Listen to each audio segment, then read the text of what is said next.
Today we're going to read Chapter 2 of the Onts. A warm, jolly day's welcome for Sniffles and Stinkfoot. The year they turned 7 had been a bad year for the Schluffmuffin twins. The week of October 12th was particularly awful. On Monday, while visiting the Cincinnati circus, their father, Sheldon Schluffmuffin, a slender man, fell through the seat of a porta-potty and drowned. On Tuesday, at the petting zoo, where she had taken the twins to get their minds off their father's death, their mother, Sharon Schluffmuffin, was overpowered and smothered by a gang of angry bunnies. Luckily, nothing bad happened on Wednesday. The twins' only remaining relative was tiny Grandma Gloria Schluffmuffin, a 98-year-old lady who weighed just 49 pounds. On Thursday of the terrible week, while snoozing in her backyard and wearing a black sleeping mask, Grandma Gloria was carried off by a nearsighted eagle that mistook her for a raccoon. With no father, mother, or tiny grandma left to take care of them, the twins were trundled off to the Jolly Days orphanage on the outskirts of Cincinnati, where they lived for the next 3 years. They missed their mom and dad and tiny grandma terribly. They longed to be taken care of by somebody who loved them. They yearned to be adopted. Shortly after the Schluffmuffin twins arrived at Jolly Days, a tall fat boy named Rocco tried to pin a rude nickname on Wally. "Hey, Wally, you know what your new name is? It's Stinkfoot," he said. "Hey, everybody, say hello to Stinkfoot."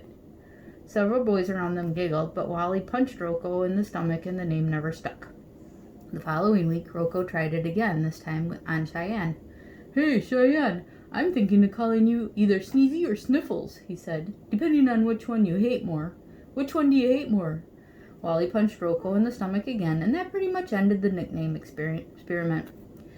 Couples who were thinking of adopting a child came by the Jolly Days orphanage every Monday to check out the latest crop of orphans. They would discuss the orphans' strong and weak points in front of them as if the children couldn't hear. "That one has a nose like an elephant," they'd say. Or, "This one smells like monkey vomit." Or, "That one has ears so big he could flap them and fly away." At such times, Hortense Jelly was quick to point out the orphans' good qualities. "This one's as strong as a water buffalo," she'd say. "If you bought a piano, she could carry it up 3 flights of stairs to your apartment without you lifting a finger. That one's as tiny as a hummingbird. You could feed her for a week on 6 raisins and a cup of Cheerios." Hortense Jelly would then pry open the children's jaws and show their teeth like horses. "Just look at these molars," she'd say. "You could crack walnuts between these puppies. And look at these biceps. You could loosen up rusty bolts with them." If an orphan was chosen, the couple could take the child home for a free week-long trial adoption. Then, if the orphan was adopted, the adopting parents had to pay Hortense Jelly $600. Hortense Jelly loved it when an orphan was adopted. Every time that happened, she announced a celebration. Every child was allowed to sleep 5 minutes later in the morning, and at dinner, every child was given a shiny new penny.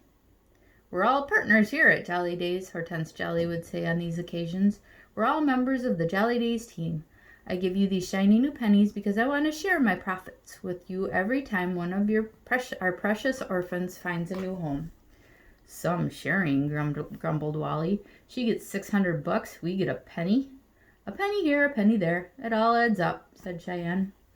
Every once in a while, some couples would take Wally and Cheyenne home with them for a trial adoption, but no matter how adorable they tried to be, Wally and Cheyenne were always returned to the orphanage.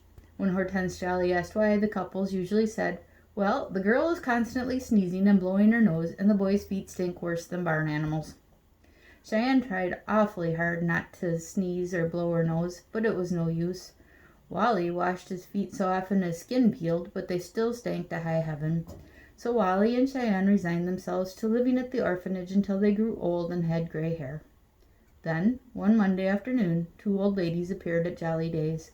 The Mandible sisters, Hetty and Dagmar, and the lives of Wally and Cheyenne Schluffmuffin would never again be the same. That's the end of Chapter 2. We'll see you tomorrow.